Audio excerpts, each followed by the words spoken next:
আমাদের গাড়ির পিছনে দৌড়িয়ে লাভ হবে না, আমাদের দেশের পেছনে ছুটতে হবে। আমরা গাড়ির পিছনে দৌড়াচ্ছি, তখন ছাত্র শিবির দেশের পিছনে দৌড়াচ্ছে। আমার পিছনে দৌড়ানো বন্ধ করতে হবে। আমাদের গাড়ির পিছনে দৌড়িয়ে লাভ হবে না, আমাদের দেশের পেছনে ছুটতে হবে। আমার জানা নেই কোনো ছাত্র সংগঠন এরকম আয়োজন বাজেটকে সামনে রেখে তরুণদেরকে অ্যাড্রেস করে আর কেউ করছে কিনা। করে থাকলে ভালো, কিংবা না করলে করার সুযোগ আছে, করা উচিত। আমি বলছি না ছাত্র শিবিরই করে শেষ হয়ে যাক, করা উচিত। আমাদের গাড়ির পিছনে যত দৌড়ানো দরকার তার চেয়ে আমাদের দেশের পিছনে, সুযোগের পিছনে। আপনি দেখবেন এখানে প্রবন্ধকার বাংলাদেশ, ভিয়েতনাম, থাইল্যান্ড, দক্ষিণ কোরিয়া, ভারত সূচকগুলো দিয়েছে।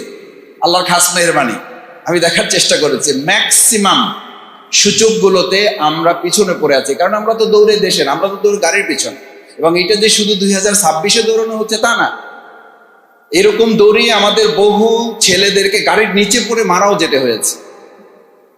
এই গাড়ির নিচে পড়ে মারা যাওয়ার কারণে জুলাইয়ে যারা গুলিতে মারা গেছে তাদেরকে আমরা এখন ভুলতে বসেছি। কেন ভুলতে বসেছি জানেন? আমি একটু প্রবন্ধকারকে সমালোচনাও করি, এই অর্থে করি যে এখন যেখানে দাঁড়িয়ে আপনারা কথা বলছি, মাথায় রাখা উচিত আমাদের বলছি না, আমাদের, যে এই বহু মানুষেরাই আমাদের এখানে থাকার কথা না, জেলখানায় থাকার কথা। যাদের জন্য আজকে এই আলোচনা করার সুযোগ পাচ্ছি, এই বাজেট নিয়ে কথা বলতে পারছি, সংসদে যেতে পারছি, তাদের নিয়ে কিন্তু এখানে তরুণরাই তো জীবন দিয়েছে। শিক্ষার্থীদের উপরে ভিত্তি করে এই আন্দোলনটা একটা পর্যায়ে গিয়েছে। এটা নিয়ে কেউ কথা বলেন, কেউ রান করেছেন, কেউ 300 রান একসাথে করে ফেলে দিয়েছেন, নানান কথা রয়েছে। যত কথাই থাকুক, একটা কথা তো আপনারা চোখের পানি ফেলতে গাড়িতে বসে বসে স্বীকার করেছেন, আহারে এই তরুণ বাচ্চাদের রক্তের উপরে ভিত্তি করে আমরা আজ মুক্ত হতে পেরেছি। তো মুক্ত হতে পেরেছি, তাদের কথা কোথায়?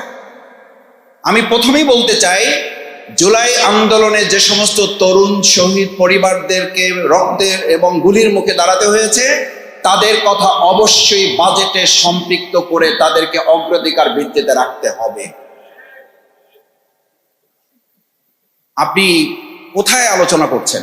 আপনি কি জানেন যে এখন আবু সাইদকে বলা হচ্ছে সে এডিক্টেড ছিল এবং সে আরো অনেক কিছু ছিল। এই কথা যারা বলে তারা এখন আমাদের চোখের সামনে, তারা বাইরে, তাদেরকে গ্রেফতার করা হয় না, তাদেরকে গ্রেফতার করতে হবে। না হলে আপনি নিশ্চিত থাকেন আপনাকেও কালকে গ্রেফতারের জন্য, আপনি জুলাই যোদ্ধা পরিচয় দিবেন, জুলাই কার্ড দেখাবেন, আপনাকে গ্রেফতারের জন্য ব্যবস্থা করা হবে।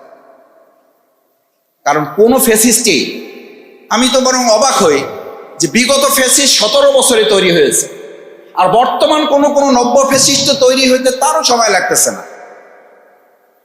2 মাসে ফ্যাসিস্ট তৈরি হয়ে যাচ্ছে, 3 মাসে ফ্যাসিস্ট তৈরি হয়ে যাচ্ছে। আমাদের পার্শ্ববর্তী একটা রাষ্ট্রে তারা পেয়েছে জুলাই থেকে তৈরি হওয়া বালেন্দ্র শাহ, সে এসেই প্রথম প্রাইভেট স্কুলগুলো বন্ধ করে দিয়ে একটা যুগান্তকারী সিদ্ধান্ত নিয়ে বলল, সরকারের, আমি মন্ত্রী, আমার সন্তানও এই সরকারি স্কুলে পড়তে হবে, বাধ্য। আমার শিক্ষামন্ত্রী, নকল করা যাবে না, পড়তে হবে।